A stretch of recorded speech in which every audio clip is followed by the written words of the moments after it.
for Lahore. Then next day when he arrived Lahore, Ministry of Interior Pakistan issued a letter.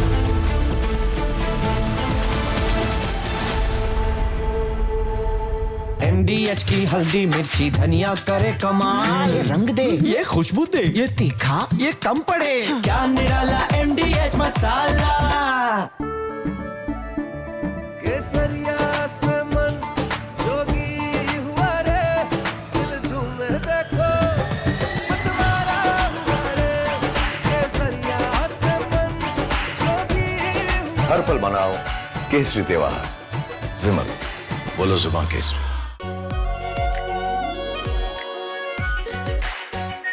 Our pure Shahi Paneer Masala. Delicious, healthy, every day. I am absolutely fed up, like you are, I'm sure, with the U-turns of the BCCI and the ICC and cricket politics. And I feel bad, like every citizen of India does, that these people, because they want to make some money over cricket, are ready to compromise the nation. Terrible. Pakistan has taken another magnificent U-turn in its decision to not play, not play, not play, not play, keep changing its mind, ladies and gentlemen. First they say they stand with Bangladesh, then they said we stand with them so much that we don't participate in the World Cup. Then they put Shehbaz Sharif in front and he said we've taken a clear decision not to play cricket with India because we are backing Bangladesh. Listen to what Shehbaz Sharif said. T20 world cup जो है उस हवाले से हमने बड़ा वाज़ेह stand लिया है कि हम हिंदुस्तान के ख़िलाफ़ जो मैच है वो हम नहीं खेलेंगे, क्योंकि पाकिस्तान ने कहा कि ये खेल का मैदान है, ये सियासत नहीं है। खेल के मैदान में सियासत बिल्कुल नहीं होनी चाहिए। हमने एक बड़ा सोच समझ के हमने स्टैंड लिया है और इस हवाले से हमें बांग्लादेश के साथ पूरी तरह खड़े होना चाहिए। That's what he said 8 days back. Now he's changed his line 8 days later. Now he's saying that the government of Pakistan is now directing the Pakistan national team to play, to take the field on February 15th for the scheduled fixture against India in the T20 World Cup. Now viewers, my point is, let the Pakistanis do what the hell they want to do, who cares? But what is the BCCI doing? What is the ICC doing? What is Rajiv Shukla doing? What is this paid executive Sanjog Gupta doing? Why are we allowing Pakistan to do the U-turn? We should have never given them a long rope. We should have caught them and said, no, you said you're not playing, now you don't play. We should have embarrassed them. We should have made life hell for them. We should have reined in the Pakistanis. But no, you see in our country, some people are so desperate, like Rajiv Shukla, so desperate to play cricket with Pakistan. Why, Rajiv Shukla, do you want to play cricket with Pakistan? You have no history of cricket. But Rajiv Shukla says, we agree with the ICC. We cannot comment on what the ICC is doing. And then he says, ICC, BCCI has nothing to do with what Shehbaz Sharif is saying. Well, let me tell you, the ICC has given in to Pakistan. And I feel bad, this fellow, Sanjog Gupta, who is the ICC CEO, earlier was a TV executive, ladies and gentlemen, in the same company. Now, this man, Sanjog Gupta, puts out a statement trying to placate Pakistan, trying to placate Bangladesh. And now they are sitting on the negotiating table with Pakistan.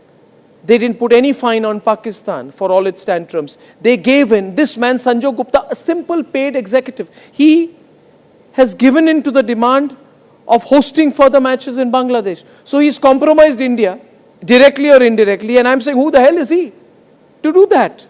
Who allowed him to do that? Even the demand that Bangladesh must receive its full ICC revenue share has been agreed to, even when Bangladesh did not play the game. So Bangladesh used Pakistan as a linchpin to pressurize India, and a paid executive called Sanjog Gupta agreed on India's behalf.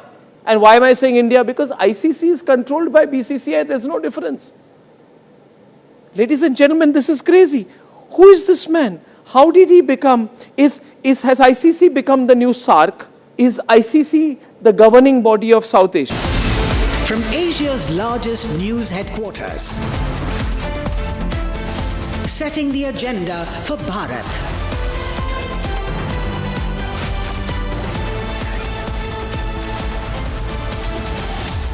You're watching Republic.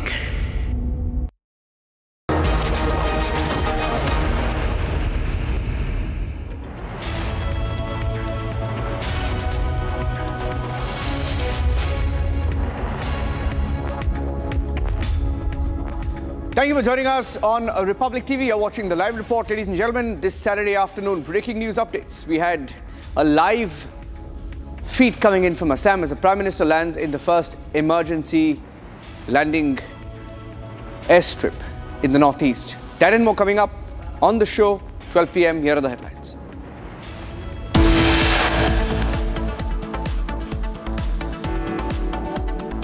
Prime Minister lands at the Moran Airstrip, a 4.2-kilometer lifeline in the northeast, becomes the first airstrip in the northeast for emergency use by both military and civilian aircraft.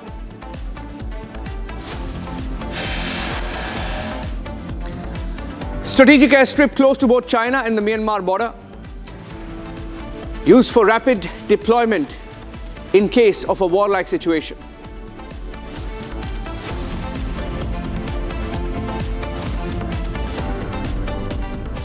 Trade deal face-off, unusual attack on Rahul Gandhi by top ministers. Piyush Goyal leads the charge, releases a 4-minute video attacking Rahul Gandhi. Shivraj Singh Chauhan, Agriculture Minister, Commerce Minister, Agriculture Minister take on Rahul Gandhi on his claims on the US trade deal.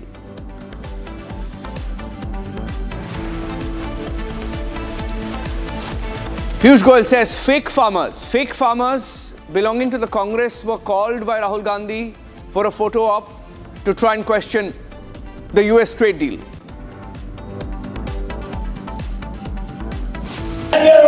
SP Group क्षेत्र. अब you write to DGP. Sir, SP Group क्षेत्र. अरे you write to DGP. मैं कह रहा हूँ उसको suspend करो.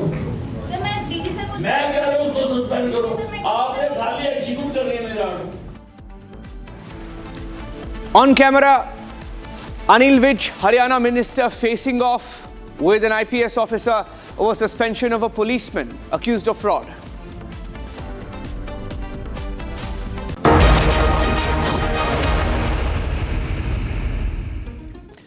Getting in some breaking news now from Kolkata, a picture that came in of a bomb scare in the Kolkata to Shillong Indigo flight 63074, which was scheduled to depart at 9:15 a.m. from the Kolkata airport. The aircraft has been moved to the isolation bay, and during boarding, a few crew members found a piece of paper inside the aircraft's toilet compartment, which stated that there was a bomb inside the aircraft, and immediately afterwards, passengers were removed from the aircraft. They were asked to get down from the aircraft and they were evacuated basically from there. They were moved out and checking process is underway as we speak. These are pictures that came in from the Kolkata airport where checking continues on an Indigo flight that was scheduled to depart from Kolkata to Shillong. Kishale joining us with the details. Kishale, is the checking process still on or has it completed? Well, as we speak, Niranjan, the latest reports are coming that the check-in process is still on, but it is almost concluding. I'll give further details to our viewers. The Kolkata to Shillong Indigo flight number 6E3074, which was scheduled to departure at 9:15. Now, in this aircraft, there was a piece of paper inside a toilet, it is being said, which crew members found out that there is a bomb inside this aircraft. Immediately, the aircraft was isolated, the passengers were evacuated, and check-in process was on. And still now, we are hearing that the check-in process almost is complete and no bombs have been found yet. However, the authorities are taking extra precautions to ensure that no lapses are there in the checking process. So the flight is still delayed, but we are getting to know that it is almost concluded now. In a few moments from now, we will get to know the final reports from this investigation. Okay, and this was scheduled to depart at 9 o'clock. So what time was it flagged and for how long has the search been on? Well, the scheduled aircraft, which was supposed to fly at 9:15, now just before this flight was on, there was a final check inside the aircraft which was going on. The crew members were, in fact, checking whether the toilets and everything is clean or not when this particular note was found.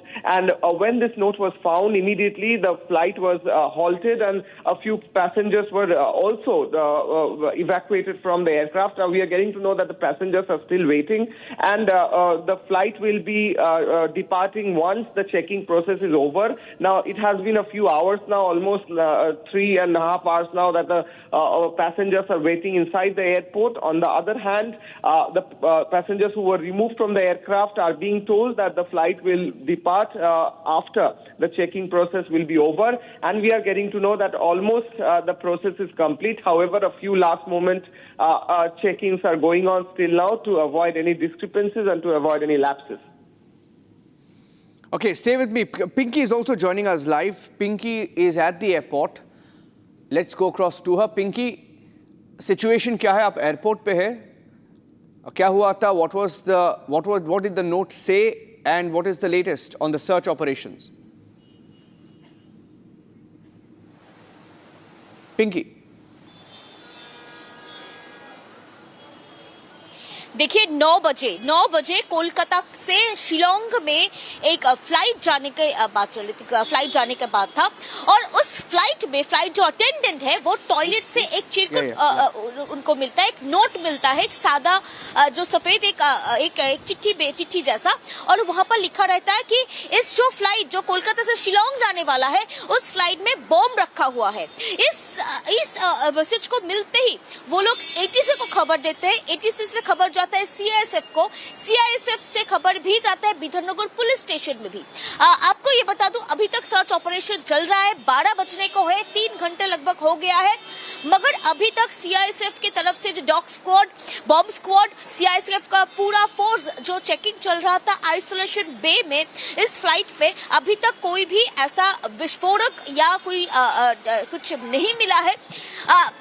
इसमें जो 167 passengers थे उनका भी जो luggage है passengers का, उन लोगों का भी स्कैन किया गया है, चेक किया गया है, मगर ऐसा कुछ नहीं मिला है। बॉम्ब थ्रेट असेसमेंट कमेटी की तरफ से अभी तक बैठक चल रहा है कि जो लिस्ट है इस फ्लाइट को पहले जहां पर जिस पैसेंजर्स ने बोर्ड किया था उस पैसेंजर्स लिस्ट अभी मिल चुका है कमेटी को। और आपको ये भी बता दूं, जो फ्लाइट अटेंडेंट है, क्रू मेंबर्स है, पायलट्स है, उन लोगों का भी एक लिस्ट तैयार किया है ये कमेटी।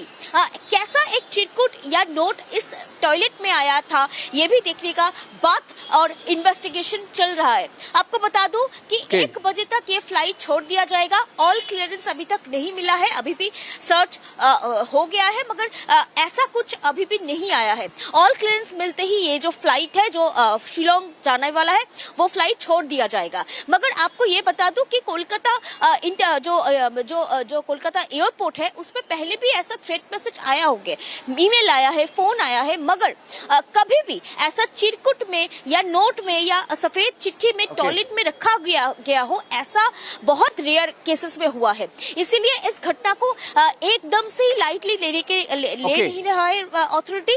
अभी तक बैठक चल रहा है और उसके बाद आपको बता दूं सर्च ऑपरेशन खत्म होने को है। We'll leave it at that. Thank you for joining us with those inputs. That's Pinky live at the Kolkata airport. She's giving us a live update. Let's move on now to the pictures that came in this afternoon of the Prime Minister. 10 o'clock, a little after 10 o'clock, the Prime Minister landed on the Moran Emergency Landing Facility. It's a strategic airstrip. Geographically speaking, this emergency landing facility is about 300 kilometers from China, about 200 kilometers from Myanmar. And in case of a war-like situation, it will be activated. Can be used. You have the Rafales, Sukhoi 30 MKIs, and other aircraft, including the ALH helicopter, also on display along with the Garud commandos, displaying what the capabilities are and, if need be, how this airstrip can be used. We have Air Marshal Sanjeev Kapoor joining us on the broadcast. Air Marshal, the location, it's all about the geographic, strategic location. And India is paying more attention to these airstrips of late. Sir, in your view, how critical is it? Good afternoon to you and to your viewers. Good afternoon, sir. It's a very important day for the Northeast air power projection capabilities for the services. This highway demonstrates the capability to integrate various facets of, firstly, the agencies that are involved, that is the National Highway Authority, the state administration, district administration, and the Indian Air Force. Also, it has exhibited that all types of platforms, be it the frontline fighters to transports to helicopters, can operate with ease from here. The strategic location that you have mentioned, these emergency landing strips are as a backup to the main runway, because in any conflict, the first targets are the runways. So in case of any eventuality where your runway is not available for some reason, you have a standby option with these emergency landing strips. Not only that, in Northeast, there are a large number of floods, large number of natural calamities that come in. So these strips can act now as the emergency relief supply provisions, wherein the C-17s, the C-130s, the C-295s, the N-32s can bring in the National Disaster Team relief material, and it can directly be pushed. Also, in case of any conflict, we could have these runways with the army reinforcement coming in with BMPs, small tanks, gypsies, artillery guns, and can make a front. The location which you mentioned across in China, we have Lunze, we have Nigechi, we have Shannon. These are all Tibetan area airfields of China. Also, Hoping, Pangta, Kyongza, all these airfields can now be well covered with this strip which we have close to Chabua. And strategically, not only China, we could have this in operation for anything which is coming up from the Myanmar side also. So all in all, the Northeast is developing. The ALGs have now been operationalized. Pasighat, Along, Tuting, Zero, Vijayanagar, all these are now being expanded to take on. The Pasighat had C-17 operations going on, the fighter operations going on. So the infrastructure development all across the Northeast is being spruced up, and I'm sure you will find some sort of a comment coming tomorrow after this operational demonstration from the Chinese side. And another point I would like to make, the aircrafts which are flying today on this highway are carrying weapons on, be it R-73 missiles, be it other air-to-air missiles. So this is also more than that, a posturing in which the Prime Minister was himself available to see the operationalization of this emergency landing field. So it is both strategically, important, and also it will convey a message to our adversaries. This is my take. Air Marshal Sanjeev Kapoor. It was a display that lasted about 15 to 20 minutes of some of the best aircraft which is in a part of our Indian Air Force, and we'll play out excerpts of that in a short while from now. Very well put, sir. Thank you for speaking to us and our viewers and explaining the significance of this. The fact that the Prime Minister himself landed on this airstrip is symbolic. I'm moving on now on the live report from Moran to Mumbai. Let's move on now and get you the next breaking news update on Republic TV.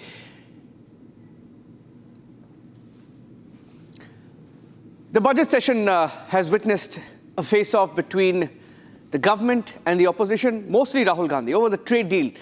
And since the last 2 days, the BJP, if not the government, has shown an intent to escalate the fight against Rahul Gandhi. Union Minister Piyush Goyal released a video. In fact, he spoke in Mumbai a short while back on the trade deal and called the farmers who were with Rahul as fake, saying that a few fake Congress farmers came out and questioned the US trade deal. In a series of comments that were made, in fact, let me play out what Piyush Goyal said in that video. It was a 4-minute video where he takes on Rahul Gandhi, saying he's rather naive to understand the aspects of the trade deal. Listen in. Mr. Rahul Gandhi has once again rolled out a stage-managed, most artificial and fake narrative. This time, he's shooting from the shoulders of a few Congress party activists who are pretending to be farmer leaders in a completely artificial and baseless conversation. You can see them taking the microphone around, recording the interaction, probably based on a predetermined script, because every claim they have made is false. Let me now do a reality check on Rahulji's fakery and expose him and his friends for misguiding our innocent, hardworking Annadatas whose interests have been fully protected by the Modi government in the India-US trade deal. When I say fully protected, I say it on record and with full responsibility.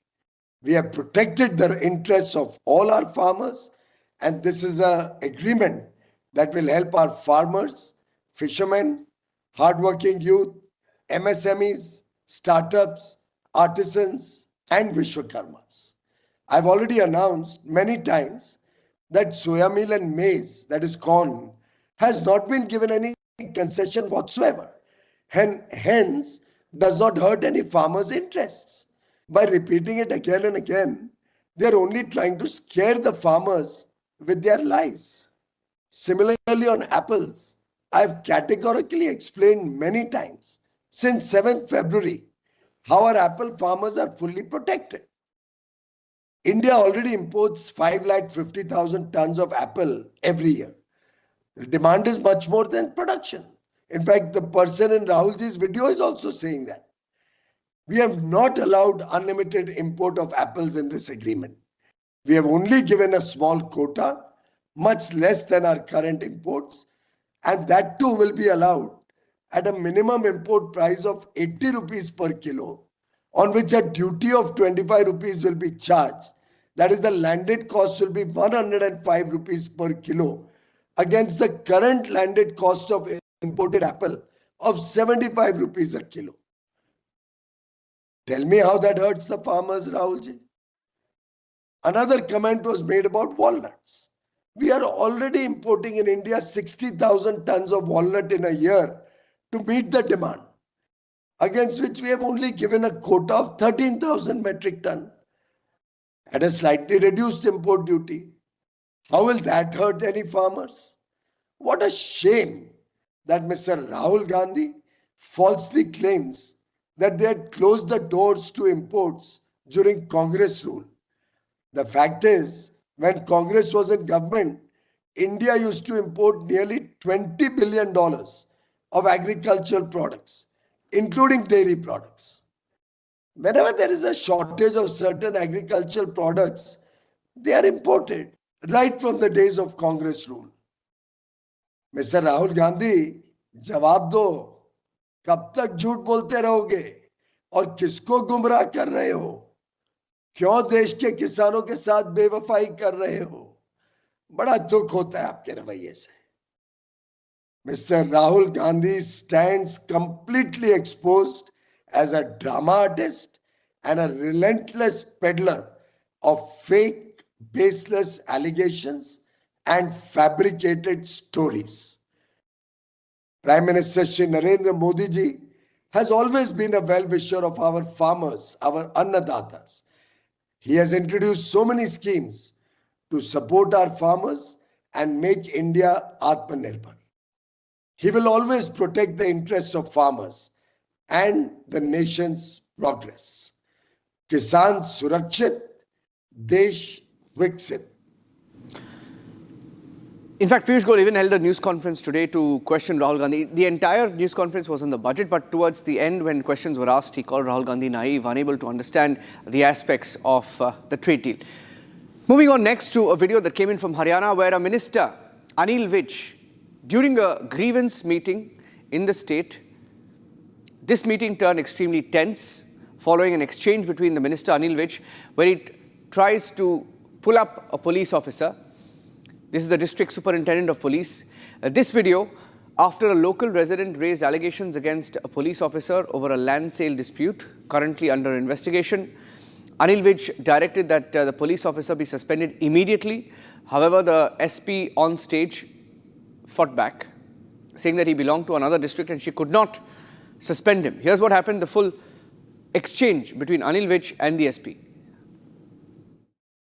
Suspension का order SP को मैं कह रहा हूँ SP Kurukshetra अब you write to DGP sir SP Kurukshetra अरे you write to DGP मैं कह रहा हूँ उसको सस्पेंड करो सर मैं डीजी सर को मैं कह रहा हूँ उसको सस्पेंड करो आपने खाली एग्जीक्यूट कर रही है मेरा मेरा ऑर्डर सर मेरी पावर ही नहीं है आपकी जब मैं कह रहा हूँ सर वो एसपी कुरुक्षेत्र या डीजी सर की आप फिर आपकी कोई पावर सर मेरे जो आपने ये लिखना है कि अनिल विधि ने ये कहा है कि इसको सस्पेंड मैं लिख दूंगी सर, मैं लिख सकती हूँ। तो लिखो फिर ये सकती हूँ, लेकिन मैं कर नहीं सकती हूँ सर। कमाल करो मैडम जी, आप पहले वाला केस में भी ऐसे कर रहे हो, आप भी ऐसे कर रहे हो। पावर नहीं है, मैं वो यूज कर पावर आप एक बात बताओ, आपके सामने मंत्री जी बैठे हैं, मंत्री जी से ज्यादा कोई पावर है तो फिर मंत्री जी से ज्यादा कोई पावर नहीं मिलेगी, फिर क्यों रिवाइज का काम करें? मंत्री जी बोल रहे हैं, फिर मंत्री जी की पावर नहीं है। मेरा मैडम ये कहना चाह रहे हैं कि ये बीजेपी साहब को लिख ये ट्रांसलेशन नहीं कर सकते क्योंकि उनकी जुरिडिक्शन से बाहर है। तो लिखे ना, उन्होंने थोड़ा लिखना है, मेरा आर्डर लिखना है कि ग्रीवेंस कमेटी मीटिंग के चेयरमैन अनिल विधि ने ये आदेश दिए कि इसको सस्पेंड किया। आपने मेरे आर्डर ओबे करने हैं, आपने आर्डर थोड़ा देना। मैं कह रहा हूँ you write to the DGP कि मैंने ये आर्डर करे हैं, इसको सस्पेंड किया है। मैं देखूंगा, फिर रिपोर्ट नहीं करूंगा।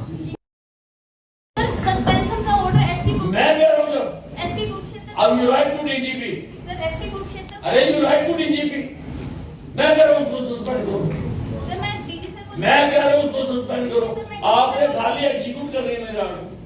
मेरा ऑर्डर सर, मेरी पावर ही नहीं है आपकी जब मैं कह रहा हूँ सर वो एसपी कुरुक्षेत्र या डीजी सर की आप पावर फिर आपकी कोई पावर सर मेरे जो आपने ये लिखना है कि अनिल विधि ने ये कहा है कि इसको सस्पेंड मैं लिख दूंगी सर, मैं लिख सकती अब तो लिखो फिर ये सकती हूँ, लेकिन मैं कर नहीं सकती हूँ सर।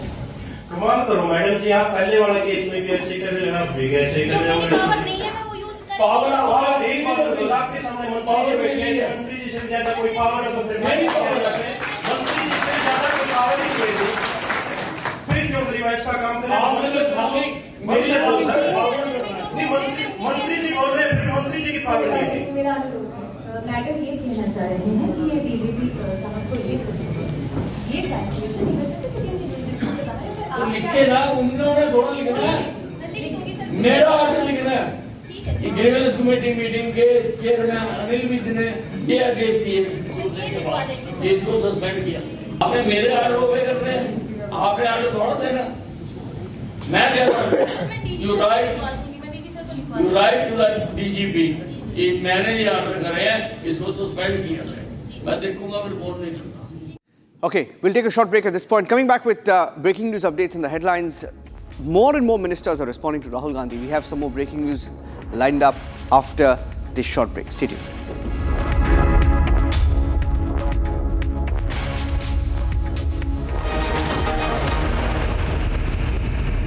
थोड़े में ज्यादा स्वाद, यही तो है इसकी खास बात। वाओ मामा, क्या स्वाद है। अरे मेरे राजा, मसाला।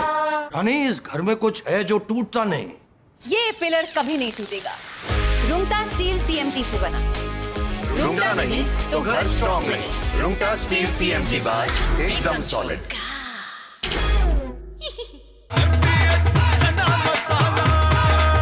अब छोलिया हो या लोबिया, सफेद चने या काले चने, सब कुछ मजेदार बने।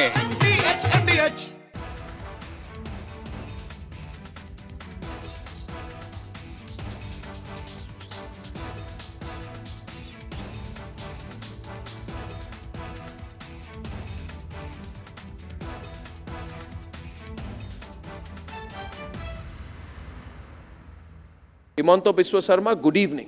Good evening. And everyone across the country has watched your press conference yesterday. Yes. Now, you see, now that you've done the press conference, you've made some very, very damning allegations against Gaurav Gogoi. Yes. Are you doing it? First question, let's have it out of the way. Are you doing this because you're facing a huge test in your political career with the Assam elections coming up, and he's the person Rahul Gandhi is putting up against you? Arnab, you know Assam. Even I produce a picture of Asim Munir and Gaurav Gogoi. Congress is not going to lose a single vote because whomever the vote, the section of people who vote for Gaurav Gogoi or Rahul Gandhi in Assam, in any case they will vote only Congress. From that press conference, neither I will gain one vote, neither I will lose one vote. But you have said some amazing things. Yes. You said that you think that Gaurav Gogoi visited Pakistan on an invitation from the ISI. You have said he has gone there for specific training, and some specific training was given to him in Pakistan. Arnab, these are national security allegations, yes, sir. Yes. Arnab, today Gaurav Gogoi did a press conference. I do not know whether you know it or no. Do not know it. He has amplified my allegation. My allegation was that he got a visa for Lahore. Then next day when he arrived Lahore, Ministry of Interior Pakistan issued a letter that he can come to Karachi and Islamabad, but there was no visa for Rawalpindi. Today, in the press conference, he says that he went to Taxila, that is in Rawalpindi district, that is the headquarters of Pakistan Army, and there is no visa for visiting Rawalpindi. Now, India and Pakistan visa regime is such that it has to be city-centric. Today we put a question to Mr. Gaurav Gogoi that how can you visit the most secure place in Pakistan, that is called Rawalpindi, without a valid visa for that city. So if you Google, you will get immediate answer that an Indian citizen cannot go to Rawalpindi district of Punjab province without a valid visa. We have examined Gaurav Gogoi's visa. But he says, I went to visit my wife. He says, I went to Pakistan to visit my wife. Today he did a press conference and he admitted that his wife was at that point of time not doing job in Pakistan. He said in the press conference in Assam today that me and my wife went to Pakistan for the reason of nostalgia. Both of us went to see the park where my wife used to play. We went to Pakistan to see where my wife used to do daily marketing. I went to Pakistan to see where my wife's office was. So today his answer was all these things. He today admitted that his wife was not in job at that point of time and he went to Pakistan. You can imagine, this is the answer of the deputy leader of the Congress party in parliament. I went Pakistan to see where my wife used to do marketing when she was in Pakistan. So no, but what is the training you were saying? You said he got training. Are you merely speculating? No. Are you merely speculating here that he went through some training? Are you saying India's deputy leader of opposition got training in Pakistan from whom? Arnab, why I said that, I'll tell you. Yesterday I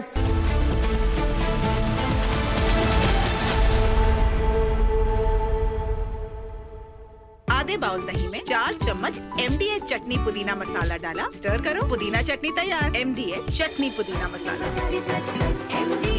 MDH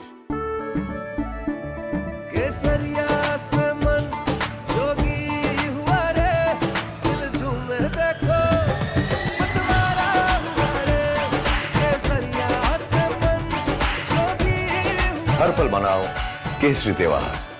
विमल, बोलो जुबान Kesari.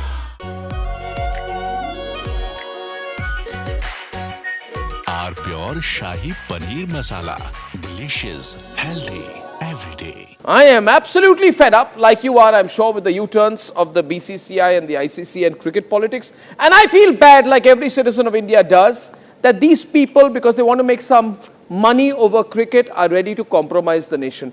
Terrible. Pakistan has taken another magnificent U-turn in its decision to not play, not play,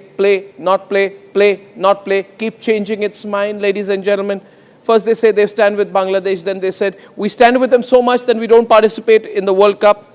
Then they put Shehbaz Sharif in front, and he said, we've taken a clear decision not to play cricket with India because we are backing Bangladesh. Listen to what Shehbaz Sharif said. T20 world cup जो है उस हवाले से हमने बड़ा वाज़ेह stand लिया है कि हम हिंदुस्तान के ख़िलाफ़ जो मैच है वो हम नहीं खेलेंगे, क्योंकि पाकिस्तान ने कहा कि ये खेल का मैदान है, ये सियासत नहीं है। खेल के मैदान में सियासत बिल्कुल नहीं होनी चाहिए। हमने एक बड़ा सोच समझ के हमने स्टैंड लिया है और इस हवाले से हमें बांग्लादेश के साथ पूरी तरह खड़े होना चाहिए। That's what he said 8 days back. Now he's changed his line 8 days later. Now he's saying that the government of Pakistan is now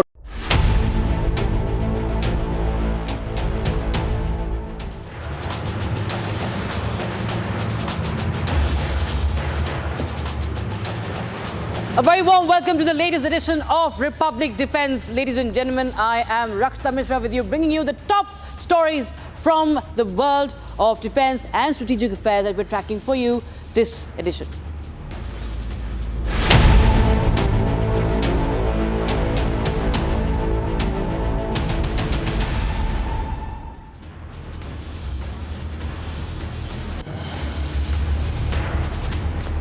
And viewers, we start with the top story, the Moran Emergency Landing Facility. That's also an ELF. It represents the historic milestone that has been achieved this weekend. It's the first emergency landing facility in India's northeast region. It's located along a reinforced 4.2 kilometer stretch of national highway in Assam's Dibrugarh. This dual-use infrastructure seamlessly functions as a regular highway under normal conditions, but transforms into a fully operational airstrip during contingencies. And Prime Minister Narendra Modi just this Saturday has landed aboard the C-130J Super Hercules aircraft on the Moran bypass, marking the formal inauguration. Now, talking about the strategic importance of it, this ELF holds immense significance because of its position in Upper Assam. That's roughly 240 to 300 kilometers from the line of actual control with China and near the Myanmar border, in a region that has been marked by tense frontiers and China's own dual-use highway airstrips and advanced airfields in Tibet. The facility bolsters India's defense posture, providing rapid underway runway options for military aircraft, including fighters up to 40 tons. Just take a quick check of the inauguration and the display of our air power.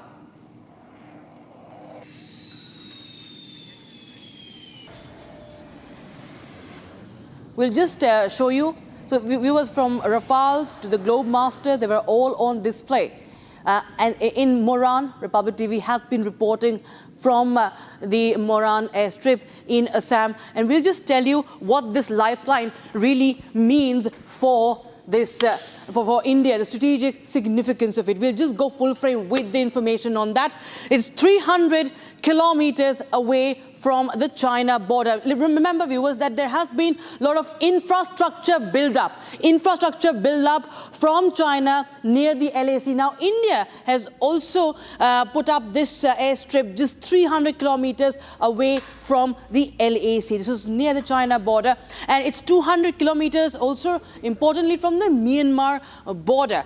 And this is where, on Saturday, this airstrip has been inaugurated. It's an alternative runway in event of conflict. It's actually a highway that has been turned into a runway, and it enhances the rapid deployment in northeast region. There has been a lot of talk about securing northeast in the recent times, viewers, and this comes right in time. It's equipped for fighter jets, choppers, and the transport planes as well.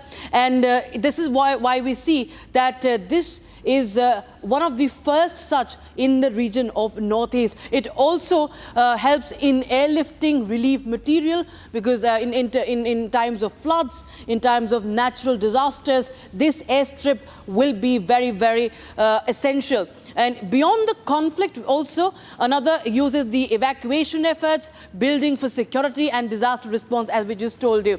So that is the importance, and we'll just go across to our defense expert, Indian Air Force veteran, Group Captain Anant Mathur, joining us on the broadcast. Very good afternoon to you, sir.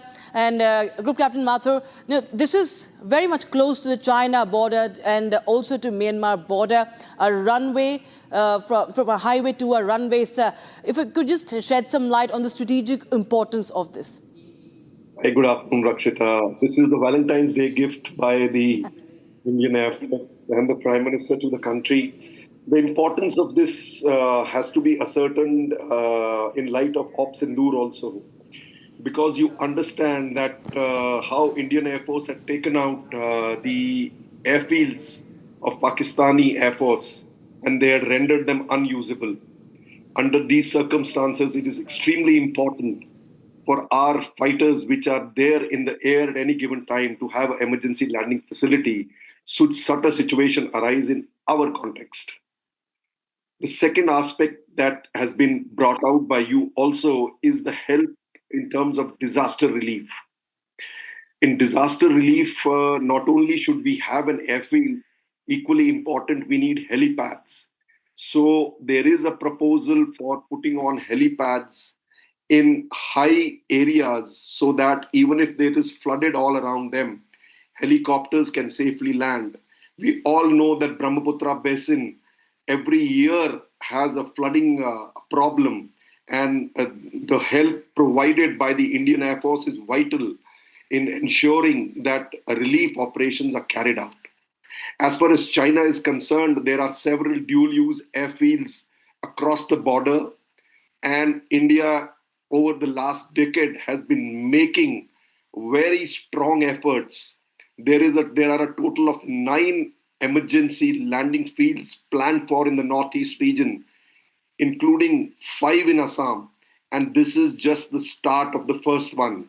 So expect these to develop at regular intervals over the next decade as we fortify our defense posture in the Northeast.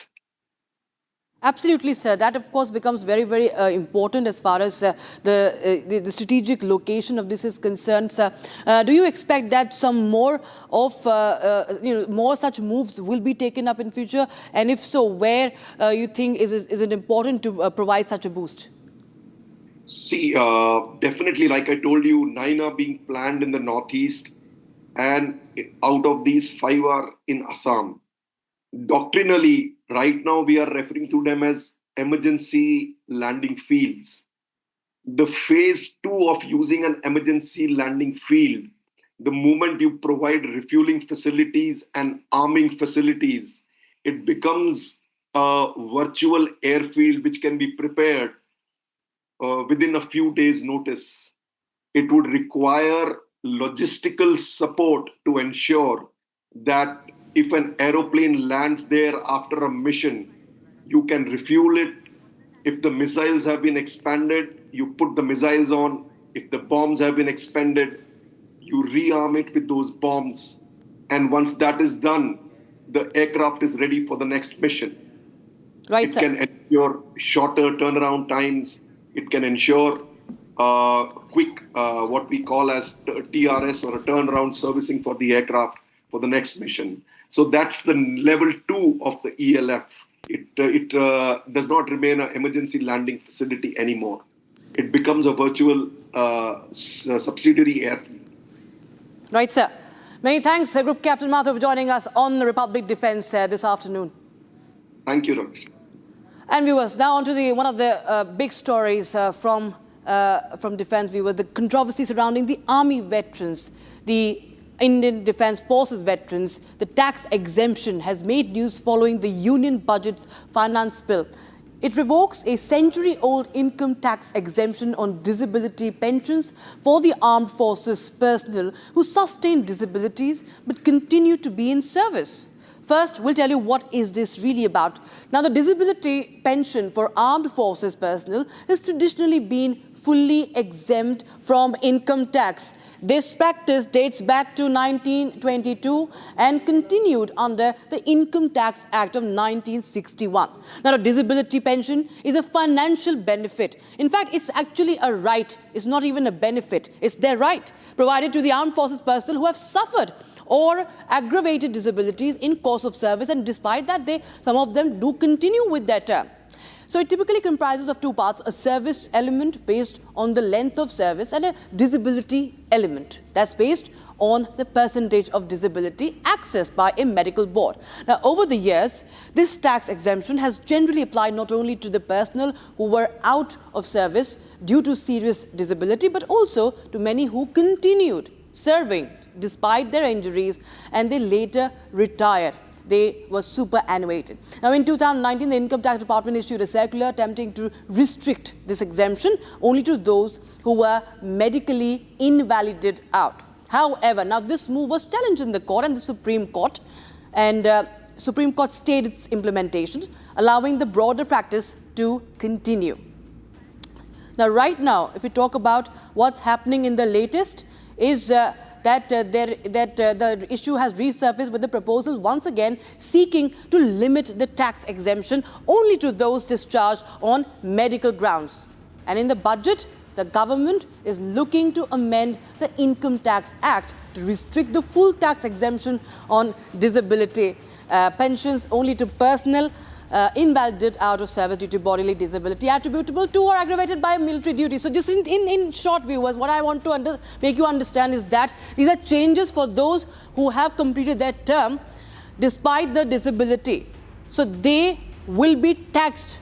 They will have to give income tax. No disability income tax really for them. And we're being joined by our defense expert, Colonel Rajiv Bagga, joining us on the broadcast. For more on this, Colonel Bagga, many thanks for joining us on Republic Defense once again, sir. Now, this is an issue that has angered many veterans. Thousands of retired army personnel, retired defense forces personnel will be affected by this, sir. What is your reaction? Because you have also led a fight, for such, on such issues, sir. How do you react to this move by the government? Good afternoon, Rakshita. Firstly, thanks a lot for inviting me on your platform. You see, as you mentioned that I'm a veteran. After spending 32 and a half years of glorious, unblemished service in Indian Army, and out of that, 20 years in Kashmir Valley combating terrorism, and that too when I was in RR in Black Hat Commandos or with my battalion. And when I superannuated with a disability. That is 50%. I lost my hearing in the line of duty when I was there in the Kashmir Valley combating terrorism. Anyway, that's a different issue. I have also started getting my disability pension 3 months back only after the retirement of my 3.5 years. I fought for it. What surprises me that, the think tanks, whosoever is sitting there, why they are not have considered the scars which we have carried on, not only our body, I will say that our mind, soul, or whatever the other family suffered. But at the same time, I am extremely grateful to Supreme Court, Honorable Court, that who has really safeguarded the right of our victims. What court has said, it is not largest. It is not corrupt. It is, as you said it, that is certainly the compensation given to the soldier who has lost his something or a disabled in the line of duty or during his service. A kind of a compensation to his sacrifices. Why the think tank is not able to, view it with their great vision before making a swift changes. And suddenly, one side we say we are blooming, we are having a kind of a supremo economy, and one side we are trying to curtail certain things from that to the people who are safeguarding our country. Okay. As a veteran, sacrifices part I will talk about subsequently. I like to highlight as the veteran lobby, it has been seen as a punishing as a our loyalty and dedication. Actually, we are very much hurt. Why this like this? One year, we on today the 14th February, and we are remembering the Black Day, that Pulwama attack and all that. We also remember Kargil Day. And when it comes to payback, the things we are start thinking in a different manner. I read somewhere the quote, when the country they start forgetting the loyalty, sacrifices, valor of their soldier, there is something is wrong. As an army personnel, it's not me. There are thousands like me. If I give you example, General Ian Cardozo, who didn't think twice to cut his own limb. He told the Gurkha, he cut my limb because he got hurt in 71 war. That is the level of dedication. And the person thereafter proved his caliber. And, he proved that is still fit. These are the people who inspire the younger generation of the future forces. And the person who has got capacity to endure to complete the service still got something to give to the country as an instructor or as something in the academy. I remember my India Coast Guard, they keep telling me they had an instructor, Colonel Kaul, who lost his eyes in Sri Lanka, and proudly he used to take pride in it. They are the inspiration. My question is, do you think that the great warrior, that tiger, Honorable Captain Yogendra Singh Yadav, Paramveer Chakra, who supinated, and that man, he flew 17 bullets. Now you're telling that we will, no, thank you very much. No, sir. Please recognize, what exactly we are lost, which we are not asking. The losses are there. 90% of our veterans have not seen their children growing in front of their eyes. The agony, that stigma, that kind of a pain which they have faced, their sons, like somebody's brother, somebody's husband, they are serving the combat zone. And whosoever is settling such type of formulating such policies, my sincere and that to how jod ke main bata raha hu that they should also 2 or 3 years or kind of a service in the combat zone, and then only first they need to walk through their bridge before posing such type of things. Right, sir. As a veteran, extremely, I am not very happy. For one thing more, and it is when you talk about the disability pension, it is not a bounty. It is totally a vested property right as per Constitution 300 Alpha. The Constitution also. There is certain more things. When we talk about our regimental days and this day and this, that day, Kargil day and all that, please protect the pride of the soldier. They have come back with nothing. They lost a lot, but you are really trying to say, no, yes, your services are over here. Colonel Bagga, you feel that this is, because the veterans say that this is a very, very discriminatory move, and it somewhere, also, puts a burden on the loyalty of our defense forces who have continued. It includes even former army chiefs. It also includes someone like Field Marshal Sam Manekshaw, who continued despite taking bullets in his stomach, sir. And it sets the wrong kind of example. And it is somewhere demoralizing for our forces, isn't it? You see, that our Indian armed forces, definitely, Rakshita, I am telling you, don't pay me also. I'm a veteran, still ready to fight.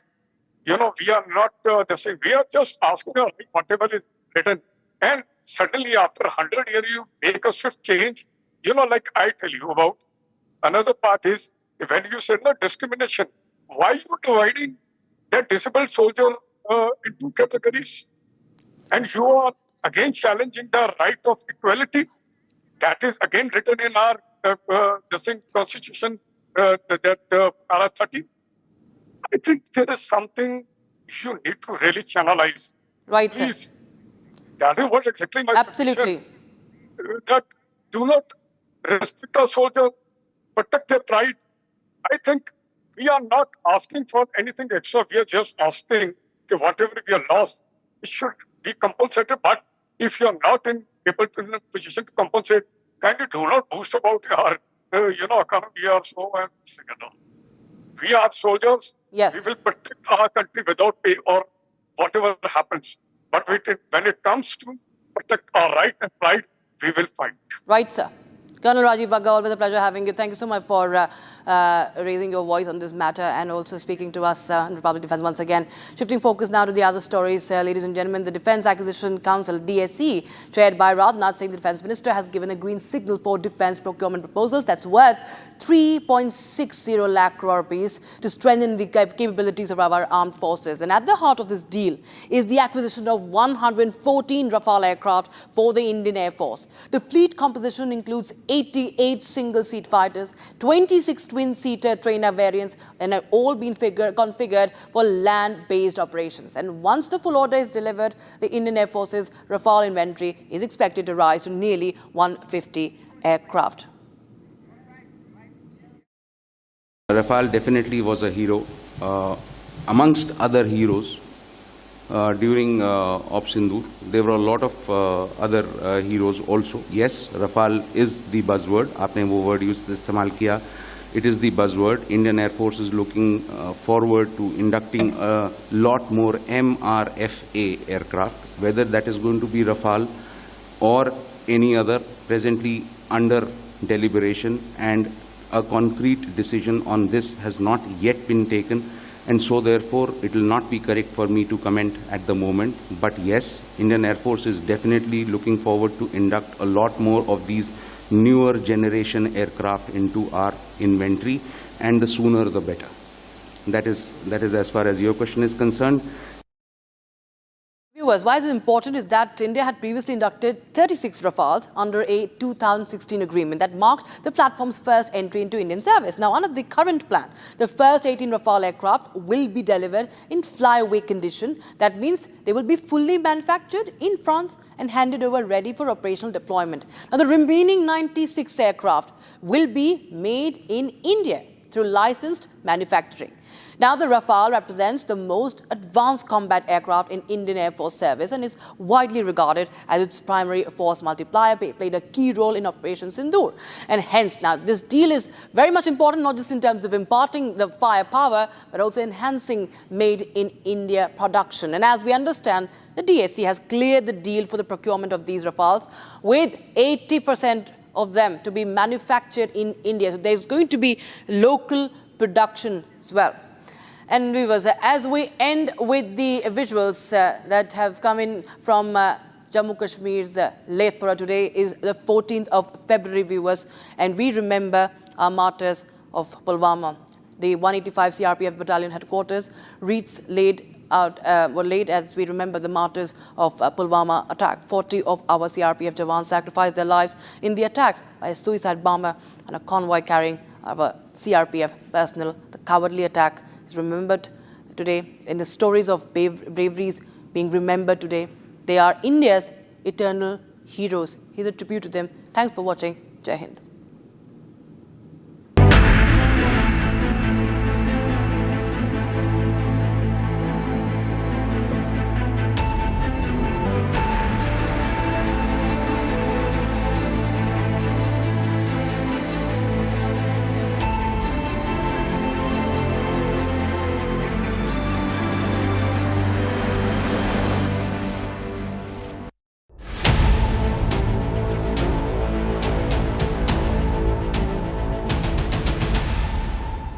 In the global employability rankings by Times Higher Education UK, only the following 6 institutions from India are ranked amongst the top 230 in the world for having the most employable graduates: IIT Delhi, IISc Bangalore, IIT Bombay, IIM Ahmedabad, IIT Kharagpur and Amity University.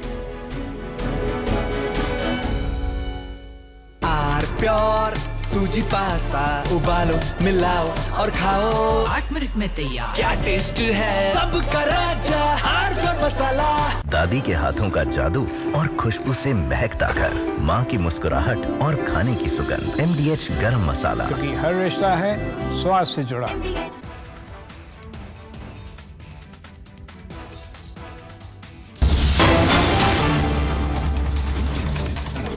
Bharat पर नजर उठाने की हिम्मत नहीं कर सकती।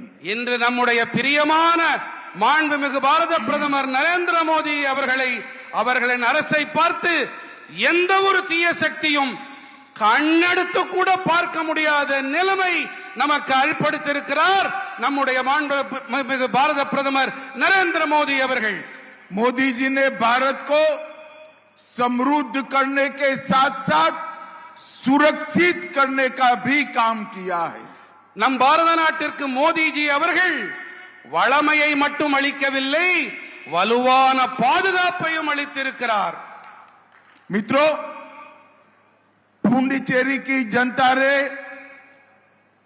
NDA पर, BJP पर, हमारे नेता रंगास्वामी जी पर और मोदी जी पर भरोसा जताया है।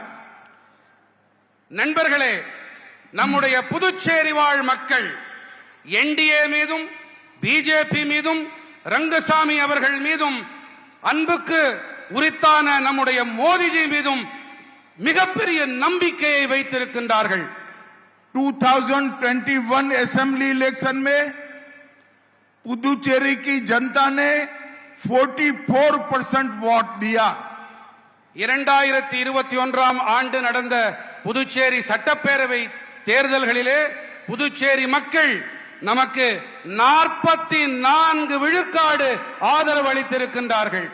और 30 में से 16 सीटें दी थी।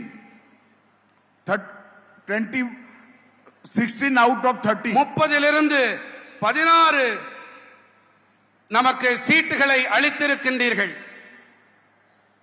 मगर इस बार भारतीय जनता पार्टी और AINRC का अलायंस, AIDMK का अलायंस हम लक्ष्य कर चले हैं कि 60% वोट के साथ more than 24 seat BJP alliance जीतेगी।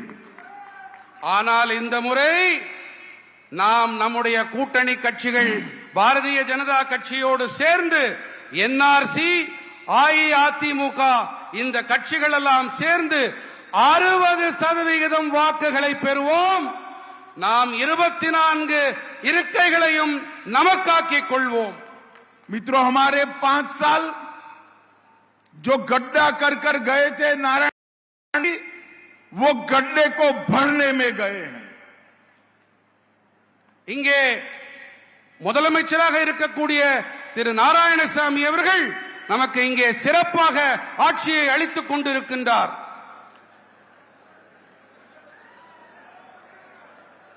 रंगसामी அவர்கள் இங்கே மிகச் சிறப்பாக गलत बोल रहे भाई। रंगास्वामी ने नारायण स्वामी गड्ढा कर गए थे, मतलब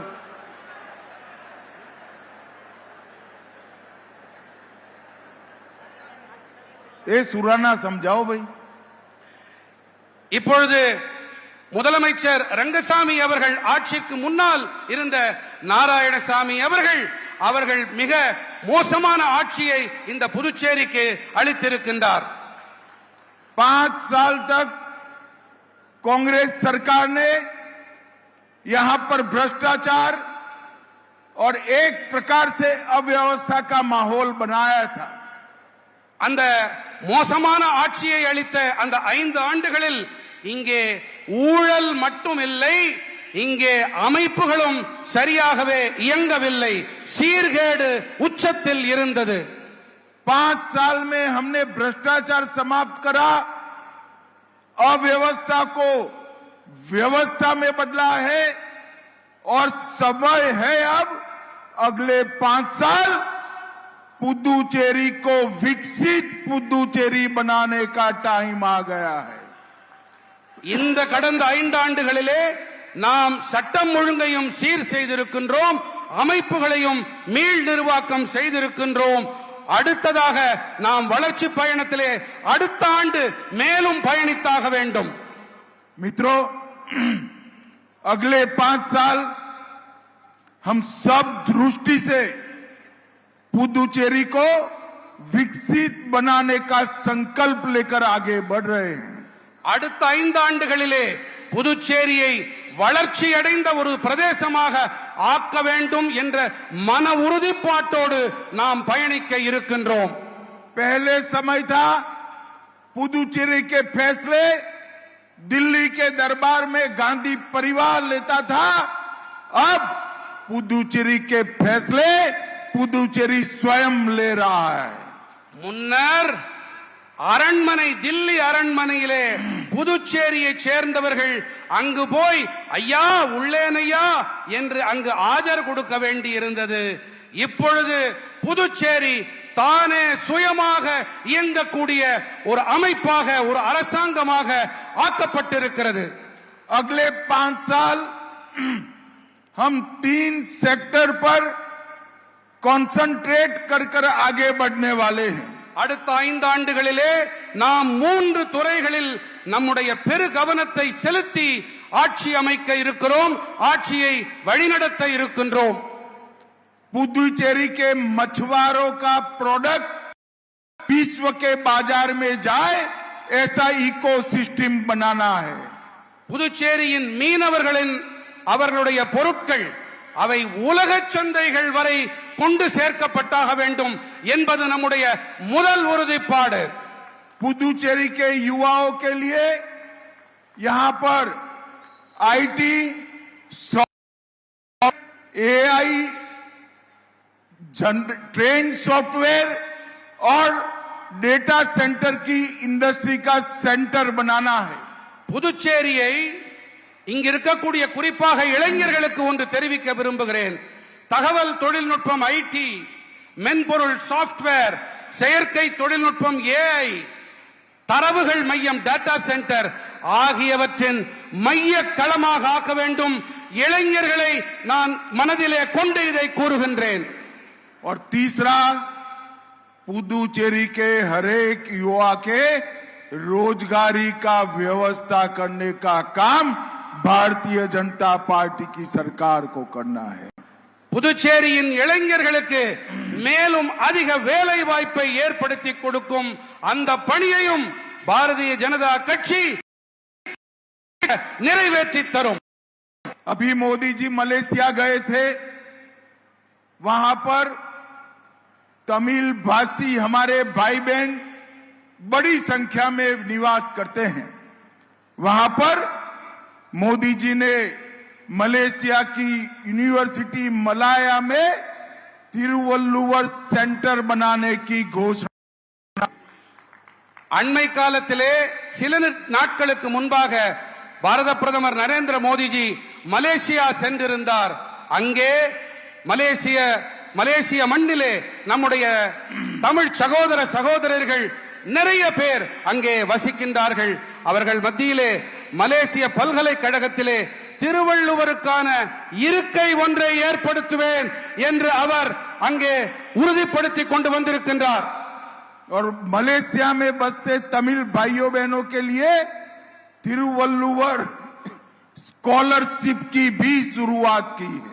மேலும் அங்கே மலேசிய வாழ் தமிழ் பெருமக்களுக்கு மலேசிய அந்த திருவள்ளுவர் பெயராலே ஸ்காலர்ஷிப்பும் அளிப்பதற்கு உறுதி அளித்து விட்டு வந்திருக்கிறார்.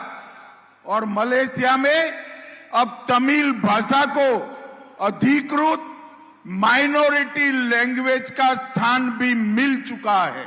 இப்பொழுது மலேசிய திருநாட்டிலே நம்முடைய தமிழ் மொழிக்கு மோடிஜி அவர்களின் முயற்சி காரணமாக அங்கே தமிழ் மொழிக்கு சிறுபான்மை மொழி என்ற மைனாரிட்டி லாங்குவேஜ் என்ற அந்தஸ்தும் கிடைத்து விட்டது. नारायण स्वामी की सरकार ने पुदुचेरी को गांधी परिवार का एटीएम बनाकर रखा था. நாராயணசாமி அவர்கள் இந்த புதுச்சேரியை காந்தி குடும்பத்தின் ஏடிஎம், எப்பொழுது வேணாலும் பணத்தை எடுத்துக்கொள்ளும் ஒரு இயந்திரமாக மாற்றி வைத்திருந்தார். उनका उद्देश्य दिल्ली के हाई कमान की तिजोरी भरना था। அவருடைய ஒரே நோக்கம் என்னவென்று சொன்னால் தில்லி ஹைகமாண்ட் இருக்கிறதே அந்த தில்லி தலைமையகத்தின் खजानाவை நிரப்புவது ஒன்றுதான்। इन्होंने पीजी और डिप्लोमा सीटों की खुलेआम ऑक्शन करा। அவர் இங்கே இருக்கைகளை இங்கே கல்வி இருக்கைகளை மிக பட்டவர்த்தனமாக ஏலத்தில் அவர் அறிவிப்பு செய்தார், ஏலம் கொடுத்தார்। यहां तक कि पैसों की लालच में एससी और एसटी की रिजर्व सीटें भी धनवान लोगों को बेच देने का काम किया। தாழ்த்தப்பட்ட மக்கள் பழங்குடி இனத்தவர்களுக்கான அவர்களுக்கு ஒதுக்கப்பட்ட இருக்கைகளை கூட ஏலத் தொகையில் ஏலத்திற்கு விட்டுவிட்டார்। सेंटेक घोटाला किया और इसकी जांच सीबीआई कर रही है। சென்டெக் ஊழலை செய்திருக்கிறார், அந்த ஊழலின் ஆய்வினை புலன் விசாரணையை மத்திய சிபிஐ செய்து வருகின்றது। परिवहन माफियाओं को जनता को परेशान करने के लिए ट्रांसपोर्ट माफियाओं को खुला छोड़ दिया। போக்குவரத்து மாஃபியா இருக்கிறது அல்லவா, அந்த டிரான்ஸ்போர்ட் போக்குவரத்து மாஃபியா தன்னுடைய பணியை எந்த ஒரு தங்கு தடையின்றி செய்ய அவர் அதற்கு ஒரு விடுதலை கொடுத்திருந்தார், அதற்கு லைசென்ஸ் கொடுத்திருந்தார், என்ன வேண்டுமானாலும் செய்து கொள்ளுங்கள் என்று। अभी सीएजी की रिपोर्ट आई है, 15,000 करोड़ का डेवलपमेंट फंड पूरा कांग्रेस की नारायण सामी सरकार चाव कर गई है, करप्शन किया है। இப்பொழுதுதான் அறிவிப்பு வெளிவந்திருக்கிறது, அறிக்கை வெளியாகி இருக்கிறது। சிஏஜி அது அந்த அமைப்பின் மூலமாக இங்கே வளர்ச்சி திட்டங்களுக்காக கொடுக்கப்பட்ட 15,000 கோடி ரூபாய் அதற்கான ஆய்வும் புலன் விசாரணையும் தொடங்கி இருக்கிறது। और 15,000 करोड़ का मतलब होता है Puducherry.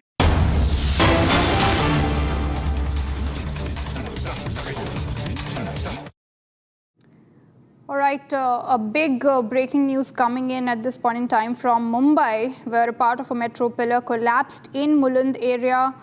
Now, the cement structure from the metro pillar landed on an auto, and thereby 3 to 4 people were injured in the incident. This is a major accident which occurred at a metro project, which was in fact under construction in Mulund West area in Mumbai on Saturday afternoon. Now, what really transpired was that a portion of cement from a metro pillar under construction near the Johnson & Johnson company on LBS Road suddenly fell and landed on an auto rickshaw which was passing below the pillar. Now, according to preliminary information that we are getting from our sources, the incident was reported at around 12:20 p.m. Now, 3 to 4 people are injured in the incident. These people were sitting inside the auto rickshaw when it was passing from below the metro pillar. Now, detailed information about the condition of the injured is still awaited, and will continue to track the story. But upon receiving information about the incident which took place in Mumbai's Mulund, the Mumbai Fire Brigade, local police, Metro Authority personnel, ward staff and the 108 ambulance service also arrived at the scene to rescue the injured people. Now, relief and rescue operations are currently underway, and police and related agencies are currently also investigating what really transpired. How could this metro pillar collapse in the broad daylight? Well, of course, this pillar was under construction is what we are getting to know. You can see the visuals on your screen, how the auto is toppled on the road, and there are nearby passers-by. We do not know currently what is the condition of the injured people, but you can see the visuals. The first visuals you are seeing on Republic TV, a huge crowd gathered. We do not know the condition of the injured, but we are given to understand that police personnel and rescue personnel are on their way to rescue the people. Seems like the people around are trying to take the injured people out of the auto, but we are still awaiting more information on this story. This is a developing story. You can see the visuals on your screen, how people are trying to pull out somebody from inside the auto. All right, I have my colleague Revati with me on the phone line. Revati, this is an incident which happened in Mulund area. What really happened? Can you break this down for us? And what is the condition of the injured people? Right, as you mentioned that a metro pillar has collapsed. This incident happened at around 12:20 in Mulund West near Johnson & Johnson Company. During a construction, part of a cement metro pillar has collapsed and fallen onto a rickshaw. As of now, the 3 to 4 injured people have been moved to the nearby hospital and they are under medical observation. The more details of the injured people are awaited as of now. Over to you. All right. So, Revati, can you get us a sense of what really happened? We are given to understand that part of the pillar collapsed, but what is the situation, right? Can you talk to people around you and can you get us like the first reaction coming in? What really happened at the time when the auto was passing by? According to the witnesses that I have spoke to, they said that it was a sudden incident which happened. A sudden piece of cement suddenly collapsed on the auto rickshaw, and then 3 to 4 people were injured. As of now, the BMC officials and also the fire brigade officials are on the spot and they are clearing the debris. So, as I mentioned earlier, the details of exact what happened are awaited. Revati, can you also let us know from your sources when did this pillar construction started, and was there any proper safeguarding of the under construction metro pillar, or it was just left open and this happened? Yes, as I mentioned, the further in-depth details are awaited, but as of now we can confirm the metro pillar work is going on since for 3 to 4 years now. So it's an old construction there, and the details, whether it was left open or what construction work exactly was going at that point of time, the details are awaited as of now. All right, Revati, we are also given to understand that BMCA has now issued a statement saying that yes, the part of the pillar was collapsed.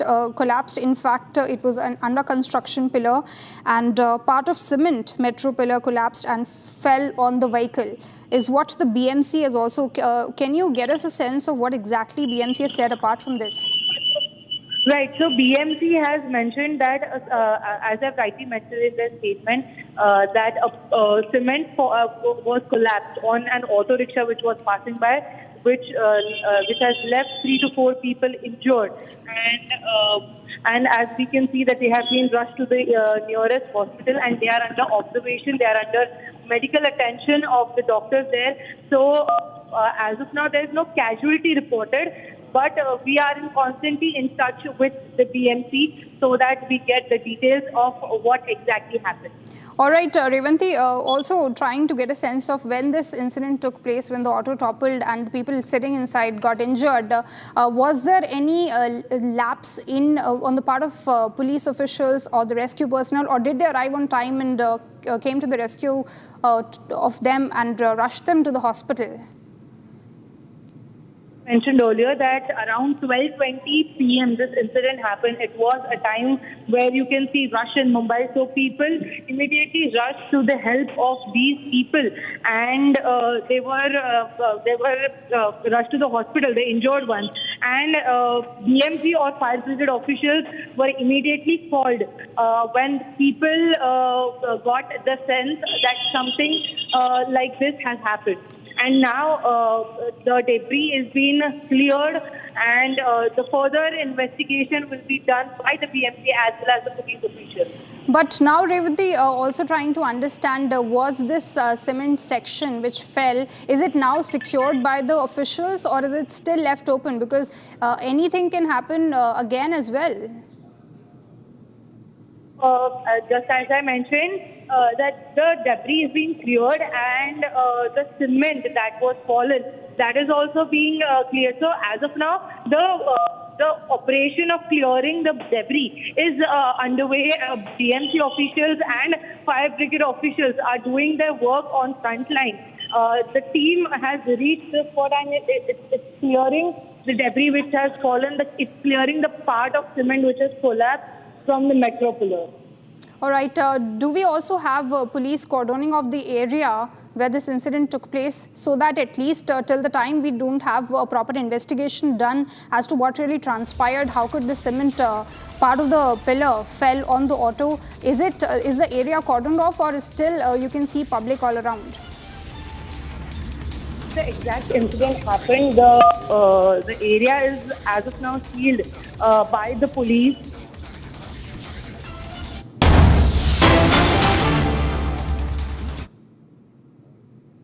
All right, this is a big breaking news. Prime Minister Narendra Modi is in Guwahati and is unveiling the 6-lane Setu bridge. You can see on your screens.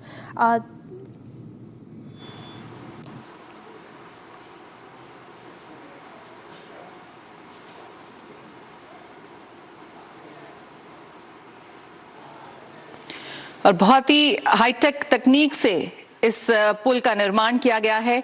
कई प्रमुख परियोजनाओं का उद्घाटन आज प्रधानमंत्री कर रहे हैं। यकीनन कनेक्टिविटी तेज होगी, इंफ्रास्ट्रक्चर मजबूत हुआ है और विकास की एक नई आधारशिला रखती हुई नजर आ रही है।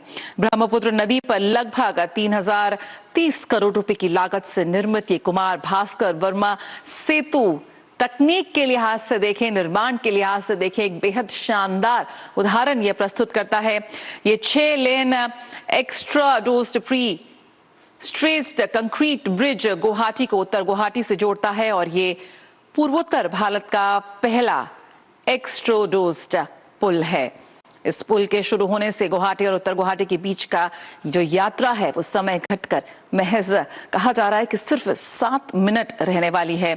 भूकंप संभावित क्षेत्रों को भी ध्यान में रखते हुए, नए भारत को ध्यान में रखते हुए, आने वाले भविष्य की चुनौतियों को ध्यान में रखते हुए इसका निर्माण किया गया है। और भूकंप संभावित क्षेत्र को भी ध्यान में रखते हुए इस पुल में फ्रिक्शन पेंडुलम बियरिंग्स के जरिए बेस आइसोलेशन तकनीक अपनाई गई है, जिससे पुल अधिक सुरक्षित और टिकाऊ बनाया गया है। साथ ही पुल की मजबूती और लंबे समय तक बेहतर प्रदर्शन सुनिश्चित करने के लिए हाई परफॉर्मेंस स्टे केबल्स भी इसमें लगाए गए हैं। सुरक्षा और समय रहते नुकसान की पहचान के लिए इसमें ब्रिज हेल्थ मॉनिटरिंग सिस्टम भी लगाया गया है, जिससे पुल की स्थिति की रियल टाइम निगरानी संभव हो पाएगी। यकीनन बेहद ऐतिहासिक है ये क्षण, जहां पर पूर्वोत्तर भारत को, असम को जो सौगात मिली है वो आज पूरा विश्व देख रहा है।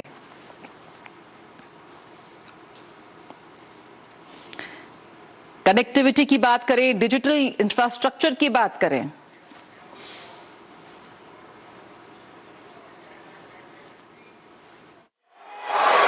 देवियों सज्जनों, आज का यह ऐतिहासिक अवसर हम सभी के लिए प्रेरणा और गर्व का प्रतीक है।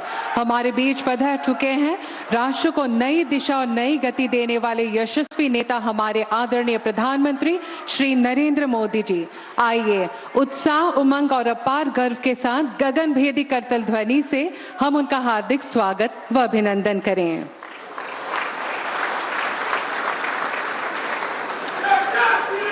इसी क्रम में हमारे बीच विराजमान है असम के माननीय राज्यपाल श्री लक्ष्मण प्रसाद आचार्य जी। असम की विकास यात्रा को नई ऊर्जा और असम को वैश्विक पहचान देने वाले दूरदर्शी नेता माननीय मुख्यमंत्री डॉक्टर हिमंता बिस्वा शर्मा जी, भारत सरकार के बंदरगाह, नौ परिवहन और जलमार्ग मंत्रालय के माननीय मंत्री श्री सर्बानंद सोनोवाल जी एवं अन्य विशिष्ट अतिथिगण, नमस्कार। देवियों सज्जनों, ब्रह्मपुत्र नदी पर गुवाहाटी उत्तर गुवाहाटी संयोगी नवनिर्मित सेतु के लोकार्पण, प्रधानमंत्री ई बस सेवा कार्यक्रम के अंतर्गत विद्युत बसों के शुभारंभ, Indian Institute of management Guwahati के शुभ उद्घाटन तथा उत्तर पूर्व क्षेत्र हेतु राष्ट्रीय डेटा सेंटर के शुभ उद्घाटन जैसे बहुप्रतीक्षित विकासात्मक उपक्रमों के इस भव्य समारोह में आयोजकों की ओर से मैं आप सभी का हार्दिक स्वागत करती हूँ।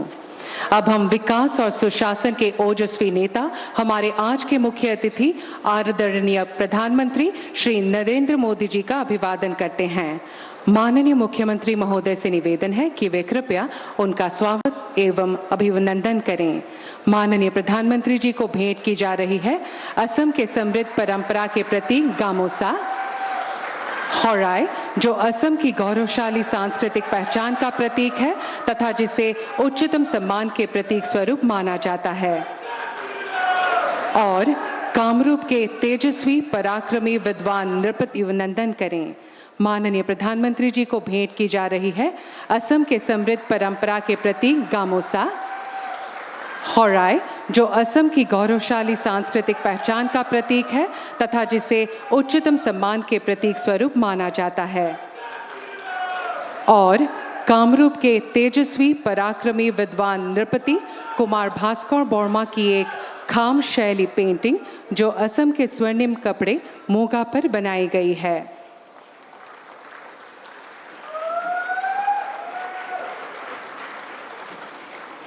धन्यवाद। देवियों सज्जनों, आज का यह ऐतिहासिक क्षण हमारे लिए गर्व और प्रेरणा का स्रोत है, क्योंकि विकास की दिशा में नए अध्याय की शुरुआत करते हुए माननीय प्रधानमंत्री स्वयं कई महत्वपूर्ण प्रकल्पों और परियोजनाओं का लोकार्पण व शुभारंभ करेंगे।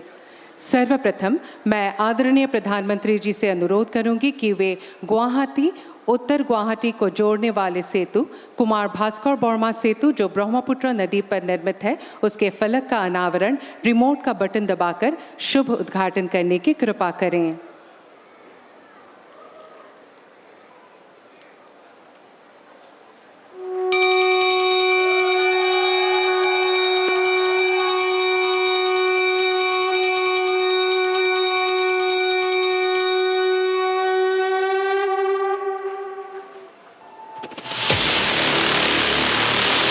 ब्रह्मपुत्र पर आधुनिक कनेक्टिविटी का नया प्रतीक,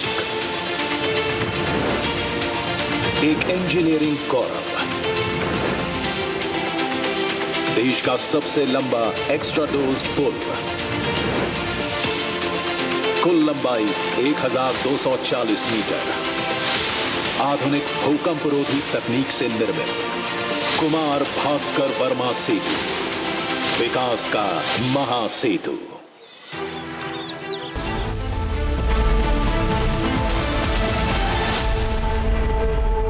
MDH की हल्दी मिर्ची धनिया करे कमाल, ये रंग दे, ये खुशबू दे, ये तीखा, ये कम पड़े, क्या निराला MDH मसाला। केसरिया से मन जोगी हुआ रे, दिल झूमे देखो मतवारा हुआ रे, केसरिया से मन जोगी हुआ। हर पल मनाओ केसरी त्योहार, विमल बोलो जुबान केसरी। आर प्योर सूजी पास्ता उबालो मिलाओ और खाओ, 8 मिनट में तैयार, क्या टेस्ट है सबका।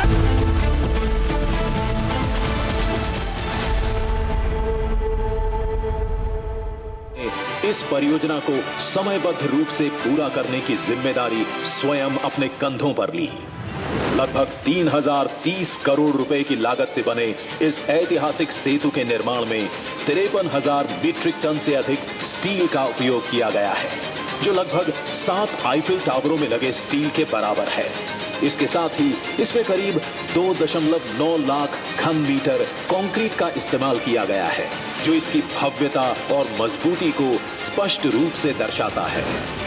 इस पुल की मजबूती सुनिश्चित करने के लिए आधुनिक तकनीकों के साथ कठोर परीक्षण किए गए हैं और इसके निर्माण से गुवाहाटी तथा उत्तर गुवाहाटी के बीच की यात्रा 1 घंटे से घटकर लगभग 5 मिनट रह जाएगी। कुमार भास्कर वर्मा सेतु केवल असम ही नहीं बल्कि पूरे पूर्वोत्तर भारत के लिए गर्व का प्रतीक है। माननीय प्रधानमंत्री श्री नरेंद्र मोदी जी द्वारा इस सेतु का उद्घाटन किया जाना असम और भारत के विकास इतिहास का एक स्वर्णिम और ऐतिहासिक क्षण है। इसके लिए हम हृदय से उनका आभार व्यक्त करते हैं। धन्यवाद महोदय। अब मैं माननीय प्रधानमंत्री जी से विनम्रता पूर्वक निवेदन करूंगी कि वे कृपया अपने कर कमलों से भारतीय प्रबंध संस्थान IIM गुवाहाटी का विधिवत उद्घाटन रिमोट का बटन दबाकर आभासी रूप से करें।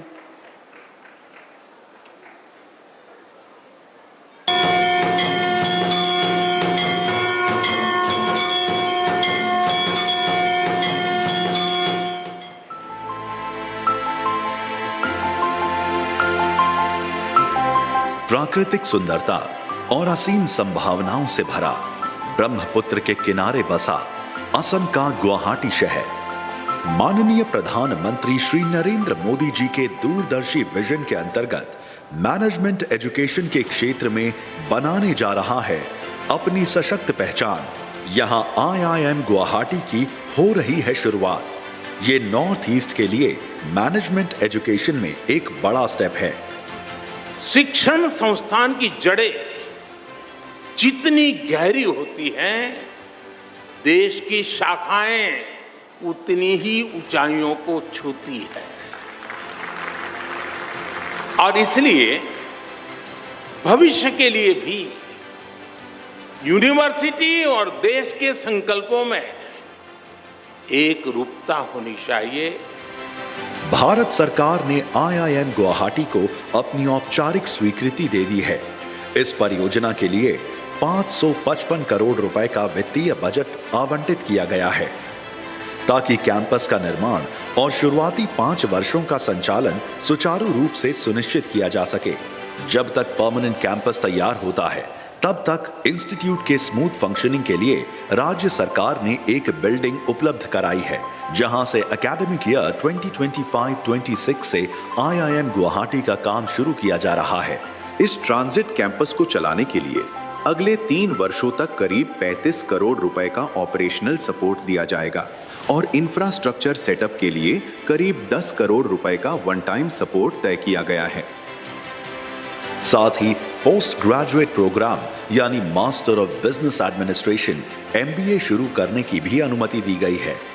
संस्थान की अकादमिक दिशा तय करने के लिए मिनिस्ट्री ऑफ एजुकेशन ने देश के सर्वोच्च प्रबंधन संस्थान Indian Institute of Management Ahmedabad को मेंटोर इंस्टीट्यूट के रूप में नॉमिनेट किया है। इस समय ट्रांजिट कैंपस का डेवलपमेंट तेज गति से चल रहा है। 69,000 स्क्वायर फीट में एकेडमिक कम एडमिनिस्ट्रेटिव बिल्डिंग तैयार किया जा रहा है। यहाँ लर्निंग सिर्फ क्लासरूम तक सीमित नहीं है, ये एक कंप्लीट एकेडमिक इकोसिस्टम के रूप में तैयार हो रहा है। स्टूडेंट्स, फैकल्टी और एडमिनिस्ट्रेशन तीनों के लिए एक वेल प्लान्ड स्पेस तेजी से आकार ले रहा है। अपने ट्रांजिट कैंपस के उद्घाटन के साथ ही IIM गुवाहाटी में एक एग्जीक्यूटिव एजुकेशन प्रोग्राम भी शुरू हो रहा है। इस प्रोग्राम में असम गवर्नमेंट द्वारा नॉमिनेटेड 30 गवर्नमेंट ऑफिसर्स भाग लेंगे। यह program Indian Institute of Management Ahmedabad की फैकल्टी द्वारा क्यूरेट और कंडक्ट किया जाएगा। यह प्रोग्राम सरकारी अधिकारियों के लिए IIM अहमदाबाद की फैकल्टी के साथ high quality structured executive training का एक सशक्त मंच बनेगा। इसी मजबूत अकादमिक शुरुआत के लिए पूर्वोत्तर से भारत उदय के विजन को नई उड़ान देने वाला IIM गुवाहाटी का आज माननीय प्रधानमंत्री श्री नरेंद्र मोदी जी कर रहे हैं उद्घाटन।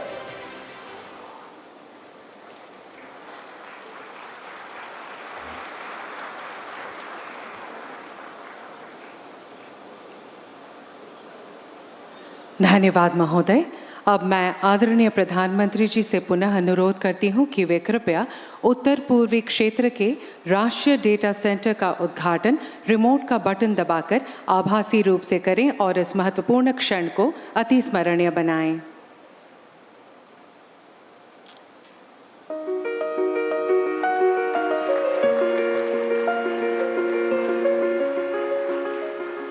– 2018 में जब भारत सरकार ने डिजिटल नॉर्थ ईस्ट विजन की शुरुआत की थी, तब संदेश साफ था, डिजिटल तकनीक विकास को समावेशी बनाए। आज गुवाहाटी का यह नेशनल डेटा सेंटर उसी विजन को हकीकत में बदल रहा है। प्रधानमंत्री श्री नरेंद्र मोदी जी के दिशा निर्देश और मुख्यमंत्री डॉक्टर हिमंता बिस्वा शर्मा जी के मार्गदर्शन में पूरी हुई इस परियोजना के लिए असम सरकार ने आमिनगांव में भूमि आवंटित की है। इलेक्ट्रॉनिक्स और सूचना प्रौद्योगिकी मंत्रालय के निर्देशों के तहत 348.66 करोड़ रुपए के बजट से NIC ने इसे स्थापित किया है। अत्याधुनिक तकनीक से लैस 8.5 मेगावाट क्षमता और 400 रैक वाला यह डेटा सेंटर 70 पेटाबाइट से अधिक डेटा स्टोर कर सकता है। यह सिर्फ सर्वरों की इमारत नहीं, एक वादा है कि पूर्वोत्तर को भी वही गति और सुरक्षा मिलेगी जो दिल्ली या बेंगलुरु में उपलब्ध है। गुवाहाटी का यह केंद्र भविष्य के लिए तैयार है। साथ ही नागरिकों का डेटा भारतीय कानूनों और विश्व स्तरीय साइबर सुरक्षा के तहत पूरी तरह सुरक्षित रहेगा। डिजिटल खतरों के इस दौर में यही भरोसा हमारा सबसे मजबूत आधार है। 8 पूर्वोत्तर राज्यों के लिए यह डेटा सेंटर आकांक्षा और पहुंच के बीच एक मजबूत पुल है। NDC का मजबूत डिजिटल बुनियादी ढांचा उत्तर पूर्वी क्षेत्र के युवाओं को नवाचार को बढ़ावा देने और डिजिटल दुनिया में अपने करियर को आगे बढ़ाने में सक्षम बनाएगा।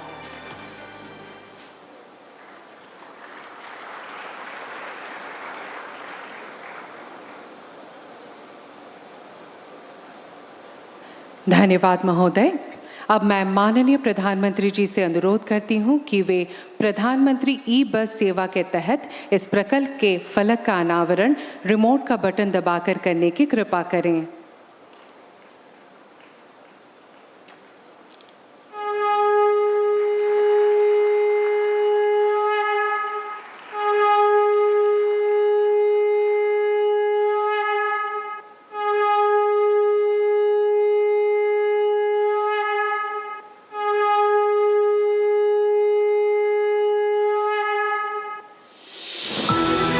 हर दिन लाखों भारतीय व्यवसाय, स्कूल, कॉलेज एवं रोजगार के लिए घर से निकलते हैं, लेकिन टियर 2, टियर 3 शहरों में भरोसेमंद एवं इको फ्रेंडली बस सेवाओं की कमी इस सफर को